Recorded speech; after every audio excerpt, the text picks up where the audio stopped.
So hello and welcome everyone. कैसे हैं आप सभी? आशा करता हूँ स्वस्थ होंगे, मस्त होंगे और अपने सक्सेस की जर्नी में बेस्ट होंगे। तो दोस्तों, आप सभी का स्वागत है एक नए एपिसोड में, एक नए लेक्चर में।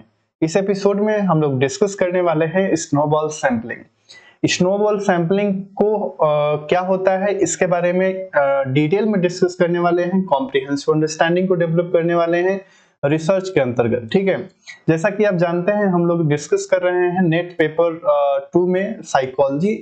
ठीक है, और उसमें साइकोलॉजी के सिलेबस में हम लोग डिस्कस कर रहे हैं यूनिट सेकेंड।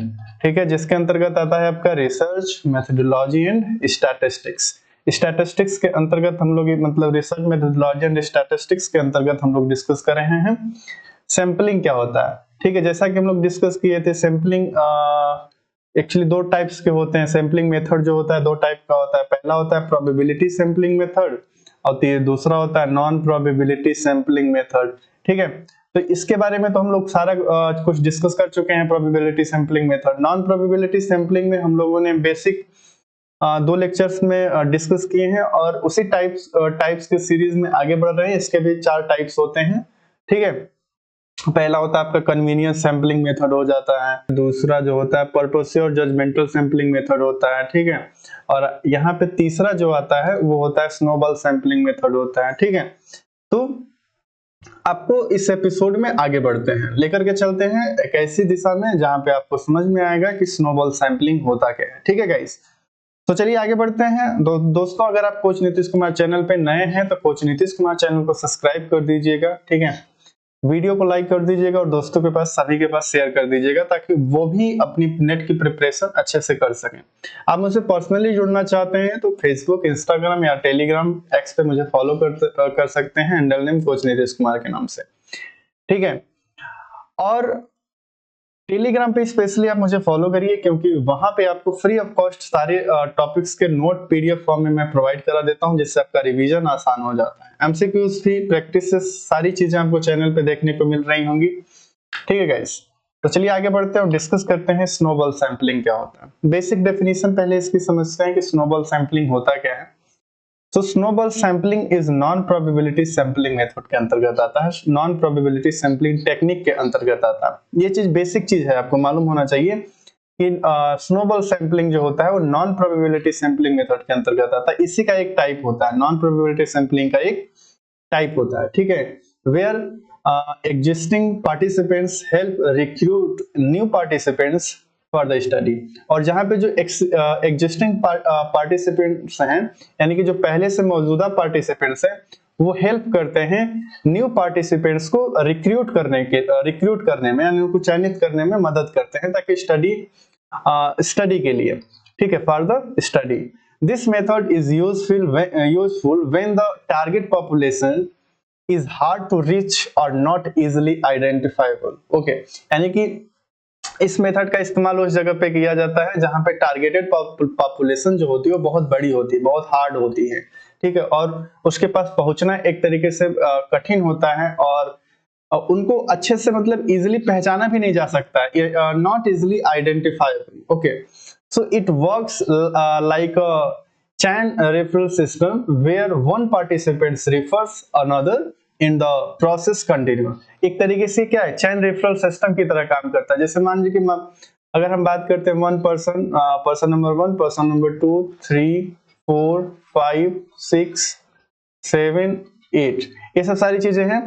तो रिसर्चर्स जैसे मान के चलिए किसी भी चीज का सर्विसेज में दिया जा रहा है। ठीक है, बेसिक उदाहरण हम बात करते हैं तो नंबर फर्स्ट के पास आया पहले नंबर पे। ठीक है, नंबर फर्स्ट आया सेकंड के पास, सेकंड आया थर्ड के पास, थर्ड आया फोर्थ के पास, फोर्थ आया फिफ्थ के पास। इस तरीके से चेन चलता चला जाएगा। ठीक है, ये चेन चलता चला जाएगा, इसीलिए एक तरीके से इसको मतलब नॉन प्रोबेबिलिटी सैंपलिंग में स्नोबॉल कहते हैं। ठीक है, तो एक तरीके से चैन रेफरल सिस्टम, ये टॉपिक जो की पॉइंट है चैन रेफरल सिस्टम, आप इसको याद रखिएगा। कभी कभी एग्जाम में इस तरीके से पूछ देता है, शॉर्टकट में क्वेश्चन को घुमा देता है। Chain referral system non probability sampling में आपका स्नोबॉल सैंपलिंग मतलब कि ना पूछ करके चैन रेफरल सिस्टम कह देता है। तो अगर आपको चैन रेफरल सिस्टम दिखता है तो आप ये समझ जाइएगा कि वो कौन सा टाइप्स है, वो स्नोबॉल के अंतर्गत आता है, स्नोबॉल सैंपलिंग के अंतर्गत आता है। ठीक है, जहाँ पे मतलब कि जहाँ पे एक पार्टिसिपेंट जो होता है दूसरे पार्टिसिपेंट्स को क्या करता है, रेफर करता है, उसको स्टडी के अंतर्गत लाता है। ठीक है, और ये प्रोसेस कंटिन्यूअस चलता रहता है। ठीक, तो ये होता है गाइस आपका स्नोबॉल सैंपलिंग मेथड। तो आप दो तीन चीजें इसमें याद रखिएगा। स्नोबॉल सैंपलिंग मेथड एक नॉन प्रोबेबिलिटी सैंपलिंग मेथड का टाइप होता है, टेक्निक का एक टाइप होता है। इसमें जो होता है मौजूदा पार्टिसिपेंट्स होते हैं वो नए पार्टिसिपेंट्स को लाते हैं, रिक्रूट करते हैं स्टडी के अंतर्गत। यानी कि हम एक ऐसे बात करते हैं इसको, अगर मान के चलते हैं ए बी सी, ठीक है, ये तीन बेसिक सैंपल हैं। ठीक है, चूंकि अब इस सैंपल को बढ़ाना है तो रिसर्चर्स केवल तीन ही तक पहुंच पाया। ठीक है, अब तीन के आगे कैसे चला जाए, क्योंकि जो सैंपल है वो आइडेंटिफाई करना थोड़ा सा मुश्किल हो रहा है। तो क्या करेंगे, इन्हीं तीन का थोड़ा सा एनालिसिस करेंगे और इनसे जुड़े हुए जो लोग होंगे उनकी ट्रैकिंग करेंगे और इसी के साथ आगे बढ़ेंगे। आपका डी आएगा, फिर ई आएगा, फिर एफ आएगा, इसी तरीके से जो है आगे बढ़ते चले जाएंगे और इसी तरीके से चैन आपका आगे बढ़ता चला जाए। तो वहां पे इसका इस्तेमाल किया जाता है जहां पे एक तरीके से पॉपुलेशन में सभी सिंपल लोगों को आइडेंटिफाई करना थोड़ा सा इजी नहीं होता है। ठीक है, और ये आपका चैन रेफरल सिस्टम की तरह कार्य करता है। ठीक है, और एक कंटिन्यूअस प्रोसेस चलता रहता है। तो बेसिक चीजें हैं स्नोबॉल सैंपलिंग के अंतर्गत। आगे बढ़ते हैं, की कैरेक्टरिस्टिक्स को डिस्कस करते हैं कि इसकी बेसिक और की कैरेक्टरिस्टिक्स क्या होती हैं स्नोबॉल सैंपलिंग की। ठीक है, सो पहले इसकी बेसिक कैरेक्टरिस्टिक्स है वो है use for hard to reach population, यानी कि इसका उपयोग कहाँ किया जाता है, हार्ड टू रीच पॉपुलेशन, यानी पॉपुलेशन तक पहुंचने में जहां पे एक तरीके से क्या होता है, बहुत ही डिफिकल्टी का सामना करना पड़ता है, काफी हार्डनेस का सामना करना पड़ता है। तो सुटेबल फॉर हिडन और मार्जिनलाइज्ड ग्रुप्स, छिपे हुए या एक तरीके से हाशिए पर पड़े समूहों की के लिए उपयुक्त है। एक तरीके से आप इसको हिडन समझिए। जैसे मान लीजिए कि वो एक बहुत बड़ा लार्जेस्ट पॉपुलेशन है, बहुत बड़ा लार्जेस्ट ग्रुप है। ठीक है, वहां तक पहुंचना थोड़ा सा क्या हो रहा है, टफ हो रहा है।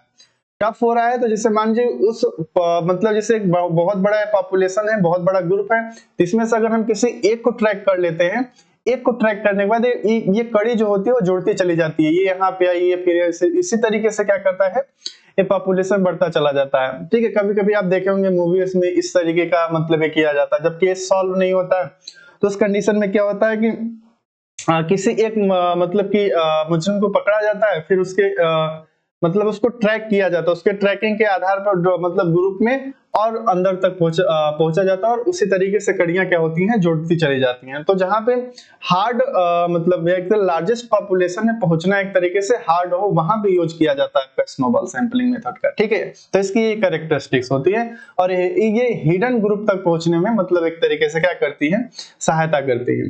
ठीक है, नेक्स्ट है स्टार्ट विद स्मॉल सैंपल। और रिसर्चर जो होते हैं इसमें स्मॉल सैंपल के साथ हमेशा स्टार्ट करते हैं। The researchers initially select few participant. जैसे हम एक उदाहरण की तरह इसको डिस्कस करते हैं।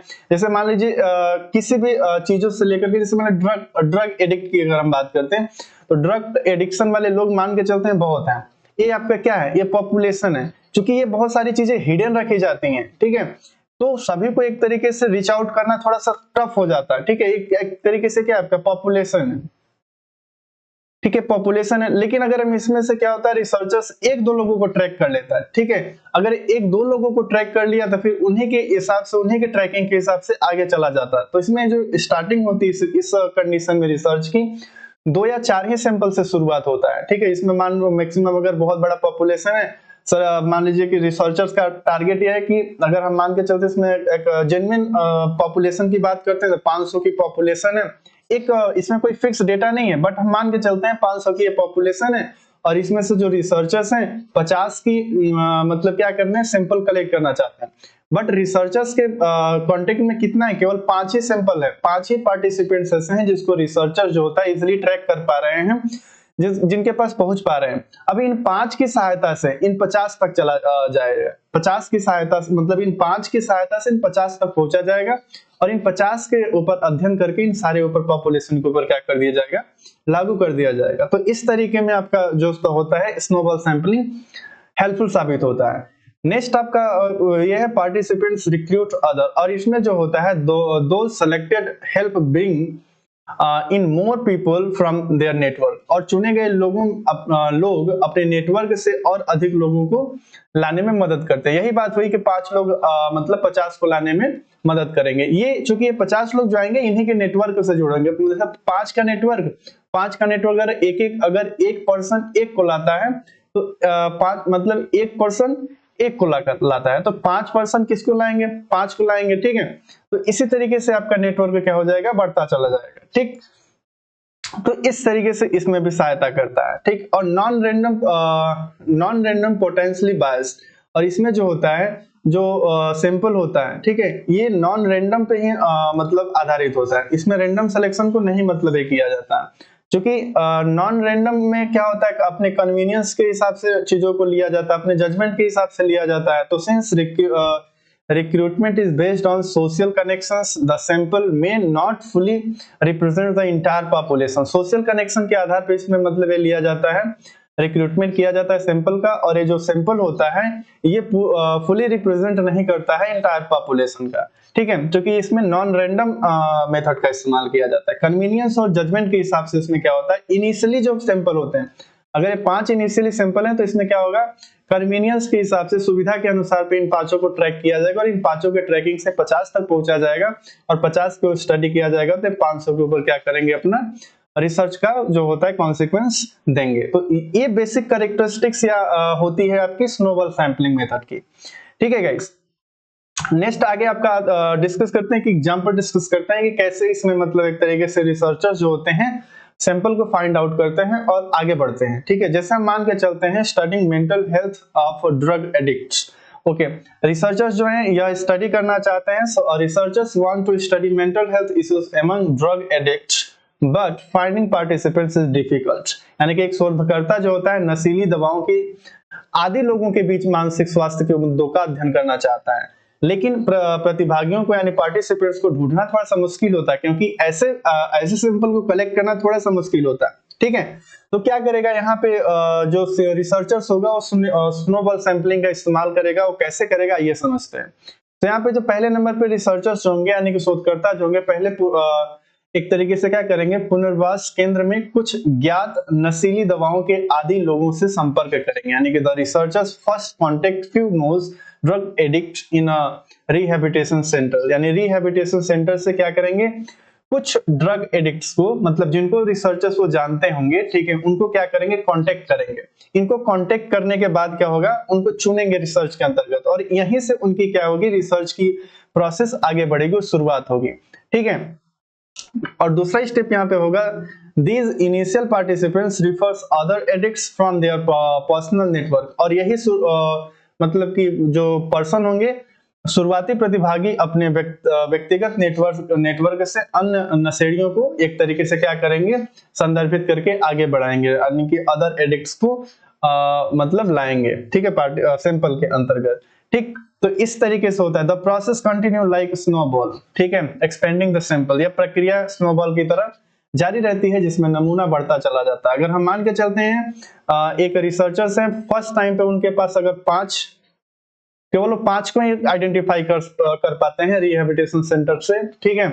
अब ये 5 क्या लाएंगे, अगर एक पर्सन 5 को 5-5 लाएंगे तो 5-5 कितना हो जाएगा, एक सभी 5-5 10 हो जाएगा, ठीक है। फिर इसी तरीके से आगे बढ़ती चली जाएगी ये संख्या। तो इसी तरीके से कंटिन्यूअस प्रोसेस चलता रहेगा। और इसमें जो होता है, रिसर्चर्स जितने का भी सैंपल मान के चलेगा, जैसे मान लो कि टोटल पॉपुलेशन में स्टडी करना चाहता है 50, ठीक है, तो इसमें क्या करेगा, 50 सैंपल को अपना जब हो जाएगा तो उस चीज को ब्रेक करके 50 लोगों पे स्टडी करके पॉपुलेशन के ऊपर अपना रिसर्च दे देगा, ठीक है। इसमें प्रॉब्लम क्या है कि the sample is based on social connection, so it may exclude addicts who are not in the same network। यानी कि नमूना जो होता है इसमें सामाजिक संबंध यानी सोशल कनेक्शन पर आधारित है, इसलिए इसमें उन मतलब कि व्यसनियों को शामिल नहीं किया जा सकता जो उस नेटवर्क में नहीं है, यानी कि उस नेटवर्क से जो बाहर है उनको इसमें क्या कर दिया जाएगा, एक्सक्लूड कर दिया जाएगा, बाहर निकाल दिया जाएगा।